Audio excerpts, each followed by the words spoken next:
recording as I'm doing a video recording for my YouTube page. I have very limited equipment.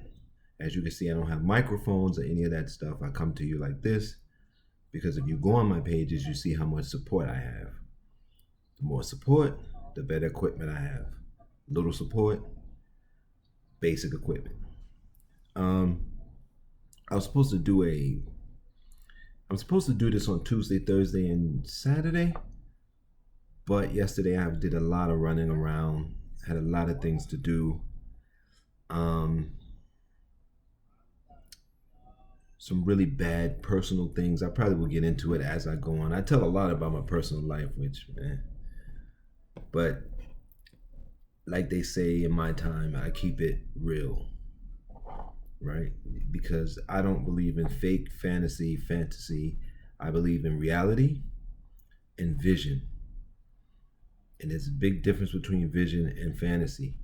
Vision is what can I do within the realm of reality to take what is there and make it, to me,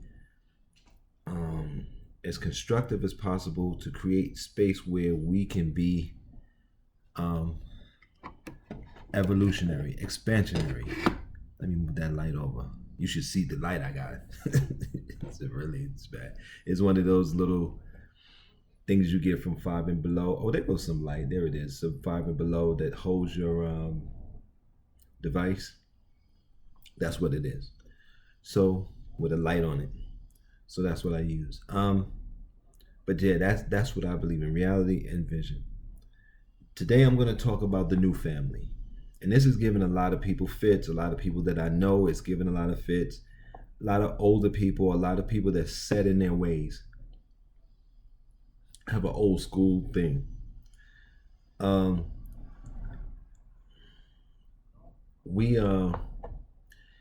want to deal with first what was considered quote unquote a nuclear family. Now, when we're dealing with these things,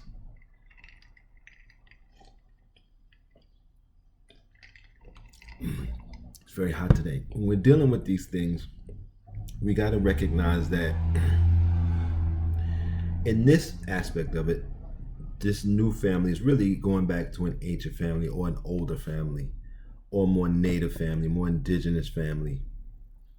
To, I would say everybody. I was going to say just colored people or people of Earth, but even European people. We're going back to group. So the family had just become parents and children. And then maybe you would do grandchildren. That's what had became popular here. The black family in the United States, particularly, I don't know wherever else around the world, but in the United States had just become mothers, children. Fathers were even running around, running up against walls that never were going to come down, trying to figure a way around walls as new walls were going up, sociologically, psychologically, or they were being dragged off and thrown into cages, or monitored, right? Because what you all don't realize is there was more. This is a years old study. I'm sure it's more now, but at one point I remember someone saying there were 7 to 9 million black men that were either in jail, prison, on probation, and parole. And I think they counted juvenile, but I'm not sure. But I know they said jail, prison, parole, or probation. It's only 40 million of us. Now 28 million. So if that number is even, let's just say that number is still there, on the low point, that there's 7 million of us, black men, just the men, in jail, prison, probation, or parole. And it's only 28 million of us altogether, black people, in this country. So then you're talking about, okay, 7, 14, 21, 28, 25% of the population. And black men don't make up 25% of the population. I don't think, well, we must. But I'm not sure. Well, I'm not sure if we even make up that much, but because we're a young one, I know women are 50% and men and children are the other 25%. So when you think about it that way, almost all your men are on one of these things, which is why a lot of times when black men go to apply for jobs or go to apply for apartments, they assume that we must have a criminal record because almost all of us have had something. So in the black family, it was mothers, children. I don't think much has changed in the black community, except that it's just gotten worse because of structures from the outside have gotten worse. Things that we could depend on, because we can't really depend on each other. Or at least we haven't been able to in the last 40, 50 years. We'll see if something changes. I mean, you have small pockets of people you could lean on for some things, but to really depend on each other as a people, as a family, as a group, it doesn't happen. None of us have enough to share with the other to make it happen. We're all just suffering and struggling on our own. So we need this new family, and the new family is going to go back to the old family in that sense, groups. And it doesn't have to be blood, but it has to be parents, siblings or friends, and most times, a lot of us, our friends are actually more important than our siblings, I would say, or some of us are closer to our friends than our siblings. I'm closer to my siblings still, but I don't have any friends, so that's it. That's all I have are siblings. A lot of my friends either passed away or just dropped out of my life because they were using me or whatever whatever was going on, and I just wouldn't let them.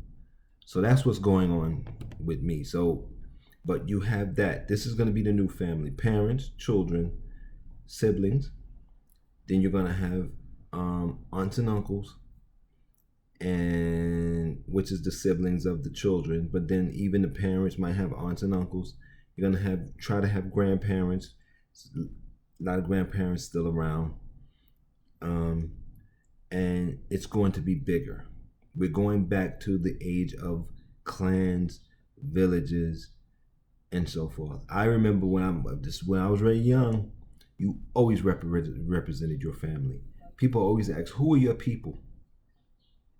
You know, I remember a story. I was 14. I'm 52 now. I was 14 and I went to Mississippi to visit my mother's people. And I was born in Brooklyn, raised in Brooklyn, but back then we used to go back down south every so often, usually in the summer when school was out. And where our parents came from, where our grandparents came from. I recommend everybody do it at least once to see what it's like, to see what black life was really like, and to have some sense of rootedness. Even though your people could have been here for one generation in the North, well, now you might have been here 2, 3 generations, but still, if you have some people down south, visit just to see what it's like. And I went to Mississippi, and I'm walking a little small town called Chula, Mississippi, and I'm walking to the little general store, and a woman stops me and says, "Oh, you either Rooster's child or Dot's child." That's what they call my mother. I said, "Oh, I'm Dot's child." "Oh, your mother was something else." And just by looking at me, she knew who my people were.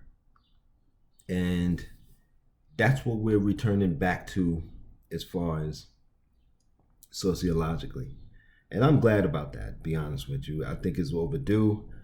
I like the way our young people are thinking these days. They're very sophisticated. They have the technology, but they don't have the cohesiveness. They don't have the unity, and we haven't shown them that. They've never seen it. At least in the black community, they had never seen it. Everybody else, they've seen it. They see it all the time. So in our community, we need it. And in other communities, they need to keep it going and not abandon it like we have. The other part of the new family is with technology. And I saw where they were making these sex robots. And a lot of things, a lot of technology like this always goes through the porn industry. I remember DVDs before we start burning movies on them. The porn industry was doing it. CDs when we used to rip music, but having CDs available to us, to the general public, it was the porn industry that was using it so much, and they were making movies on it. I remember and using it for different things. So I remember them making these sex robots, and it looked so real. And I told my then wife, "Oh, it's over. It's over. Relationships are over." I said, and particularly for our community, I was saying, you because we can't get along. Every institution and system in this society is structured to keep us apart. And so if there's sex robots out there, I can see people going for the robot. I said, and if they mix the AI technology like the Alexa and the Siri type technology in these robots where they can connect to the internet and talk back to you, I said, it's over. I said, men and women in this society, it's going to be a problem. So now we have the new family in the old family sense that you have family, which is extended family, clan. Some people can do that. Some people, their families just, they don't have a lot of family.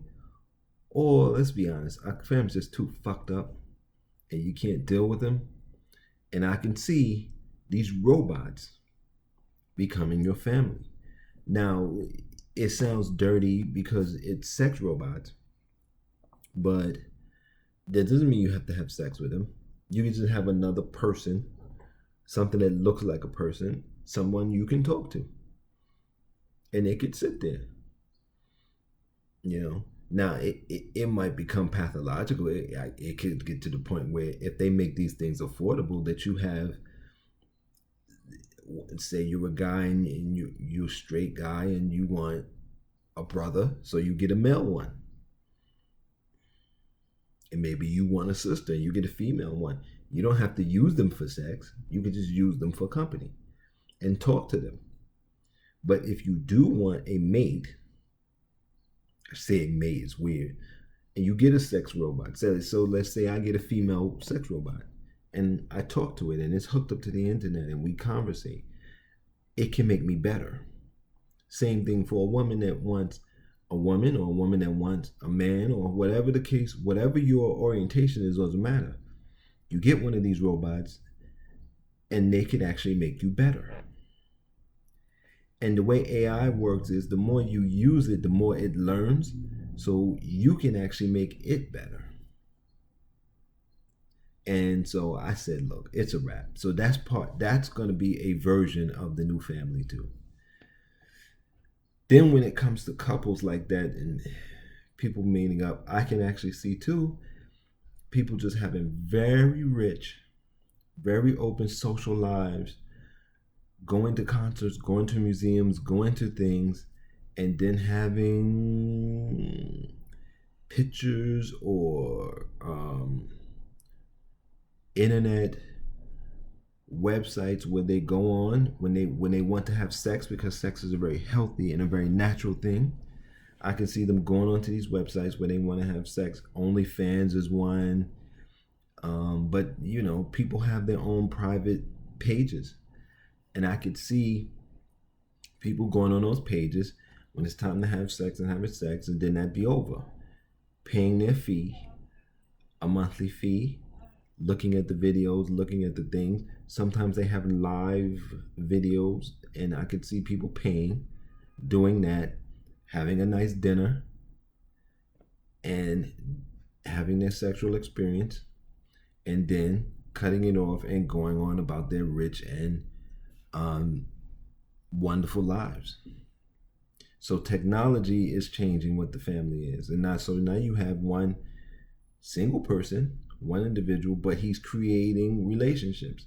And he or she is expanding their consciousness and expanding their humanity in that way. And remember, you're still going out. You still have to be around people. You still have to go to the store. Well, sometimes you can have stuff delivered to you. But if you were going to live that kind of life and say, well, I'm done with people in that way, I'm going to only have relationships with tech, then I would suggest you really just do more of your own shopping and your own walking and your own because you're going to have some human to human contact. Even just to realize what's going on out there. You don't want to become so boxed in that you don't realize or recognize what's happening in the rest of the world. That could lead to other pathologies. So these are the versions of the new family that we have. Some people don't like it, but this is what it is. This is where we are. And when I talk about the tech and I have the sexual experiences, there's going to be there are plenty of those sites, and there are going to be even more people doing sex work that way with tech, because the government refuses to give us a UBI. Jobs are being cut and lost.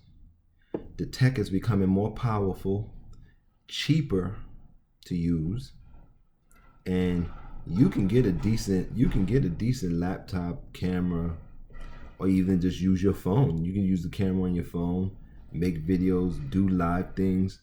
The devices are amazing, and you can do sex work and make money and feed yourself. Because the government refuses to do UBI as people are hurting, it's cutting food stamps, which don't cost anything really. I don't know why they cut it. I mean, I guess it costs some money to administrate, but so they're cutting it. They're cutting the way food is distributed. Although there are pantries around, you have to really find them. And they don't give you, some of them give you really good food, some of them just gives you old stuff and stuff like that. So as that stuff becomes harder and the government decides that they're just not going to help ordinary people, you're going to see more sex work, because it's just the easiest work to do. It's very low. It's you don't need a lot of capital, and it's a quick turnaround, and everybody has a device already. Some devices are better than others, but if you don't want to get a laptop and a camera, you get you a nice device with a service. Forget about it. So families are going to change. Our society is changing. You notice I didn't even get into gender and sexual orientation too much, because that really doesn't matter. If you're in a village in a clan, it really doesn't matter. And if you're having a tech family, it really doesn't matter. So I hope you enjoyed this. I'll see you tomorrow, because I'm still going to keep my schedule Tuesday, Thursday, and Saturday as much as I can. I really need to do this, because I've been trying to do this and keep this schedule going. Enjoy the video. Take care of yourselves and be safe. Oh, and if you want to support, you can become either a sponsor, support me directly with donation, or hit the links. Take care. Be safe.